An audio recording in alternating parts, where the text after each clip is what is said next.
Hello viewers. आज की video में मैं आपको सिखाऊंगा कि गूगल मैप की एपीआई आप अपनी HTML वेबसाइट के अंदर कैसे ऐड कर सकते हैं। एग्जांपल के तौर पे मैं आपको एक वेबसाइट दिखाता हूँ। ये एक वेबसाइट है, इसके अंदर आप देख रहे हैं इतना खूबसूरत से गूगल मैप जो है वो ऐड हुआ हुआ है। ठीक है, ये वेबसाइट के अंदर एम्बेड की हुई है इसकी एपीआई, और इसके व्यू लार्जर मैप से जो है ना आप एक नेक्स्ट ब्राउज़र पे जो है ना इसको बड़ा करके भी देख सकते हैं। इसके लिए हम क्या करेंगे, सबसे पहले आपने आना है अपने गूगल पे और यहाँ पे आपने सर्च करना है Google map. Google map search करके आपने गूगल पे चले जाना है, और गूगल पे जाने के बाद आपने यहाँ सबसे पहले जो है ना अपने जो लोकेशन है उसको सर्च करना है। ठीक है, यहाँ पे जैसे मैं कर देता हूँ इस्लामाबाद पाकिस्तान। ठीक है, यहाँ इस्लामाबाद पाकिस्तान मैंने सर्च किया है, तो ये आप देख सकते हैं इस्लामाबाद का जो है ये मैप मुझे शो हो रहा है। अब यहाँ से आपने इसकी एपीआई को एम्बेड करना है। एम्बेड कैसे करते हैं, यहाँ पे आप देख रहे हैं शेयर का आइकन आपको नज़र आ रहा होगा। यहाँ शेयर पे आपने क्लिक करना है और एम्बेड अ मैप इस पे आपने क्लिक करना है। इस पे क्लिक करने के बाद ये एक HTML का कोड आपको नज़र आ रहा होगा, इसको आपने कॉपी कर लेना है अपने पास। अगर आपको यहाँ शेयर का ऑप्शन नज़र नहीं आता तो आप यहाँ पे 3 बार देख रहे होंगे टॉप लेफ्ट पे, इस पे आप क्लिक करें, और इस पे क्लिक करने के बाद यहाँ पे ऑप्शन आता है शेयर और मैप एम्बेड। इस पे आप क्लिक करेंगे तो आप वहीं पे चले जाएंगे और यहाँ से आप एम्बेड अ मैप करके कोड को कॉपी कर सकते हैं। इस कोड को कॉपी करने के बाद आपने अपने HTML डॉक्यूमेंट के अंदर आना है। ये जैसे मेरा index.html का डॉक्यूमेंट बना हुआ है, इसके अंदर जो है ना मैं उस मैप को पेस्ट करूँगा। अब देख सकते हैं ये इस मैप को मैंने यहाँ पे पेस्ट कर दिया है। अब इसको मैं थोड़ा सा जूम आउट कर देता हूँ। ठीक है, ये मैप आ चुका है।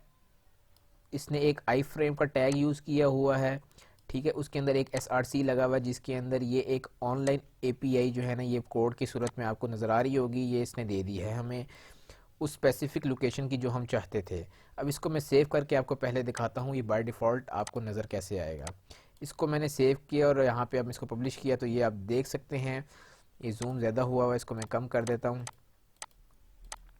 ये आप देख सकते हैं आपको फॉर्म इस तरीके से, सॉरी, अब आपको ये HTML का जो मैप है ये आपको इस तरीके से नज़र आ रहा है। अब इसकी अगर हम स्टाइलिंग करना चाहें, जैसा कि मैं चाहता हूँ ये फुल विड्थ में नज़र आए, जिस तरह मैंने आपको अभी एग्जांपल में दिखाया था। इसकी हाइट मैंने कर दी 1600 और इसकी विड्थ मैंने कर दी 1600 और इसकी हाइट मैं कर रहा हूँ 400 पिक्सल। और इसको अब मैं सेव करूँगा और इसको अब रिफ़्रेश करते हैं, तो यहाँ पे आप देखें ये मैप मेरे पास फुल स्क्रीन पे आ चुका है। अगर व्यू लार्जर मैप करूँगा तो व्यू लार्जर मैप से भी यूज़र जो है वो गूगल मैप पे रिडायरेक्ट हो जाएगा, और वही मैप जो यहाँ पे आपको नज़र आ रहा है यहाँ पे भी आपको वही शो हो जाएगा यूज़र को।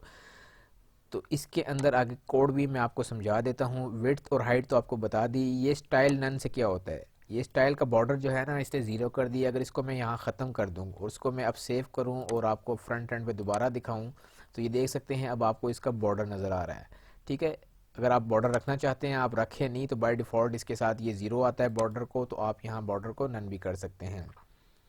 उसके बाद वो कह रहा है अलाउ फुल स्क्रीन, ये एम्प्टी, अगर आप इसको फुल स्क्रीन अलाउ करना चाहते हैं यहाँ पे आप यस लिखते हैं। उसके बाद लास्ट में वो पूछा लोडिंग लेज़ी। ठीक है, इसको अगर आप ख़त्म करेंगे तो इससे कोई ख़ास फ़र्क नहीं पड़ेगा, मैप जो है ना वो फ़ौरन से लोड हो जाएगा। अगर आप इसको ऐड करेंगे तो मैप जो है ना वो थोड़ा सा बहुत टाइम लेगा लोड होने में, ये देख सकते हैं। तो व्यूअर्स ये था गूगल मैप की एपीआई को आप अपनी HTML की वेबसाइट के अंदर कैसे एम्बेड करते हैं। उम्मीद करता हूँ आपको ये वीडियो पसंद आई होगी। अगर पसंद आई है हमारे चैनल को ज़रूर सब्सक्राइब करके जाएं। Thank you for watching.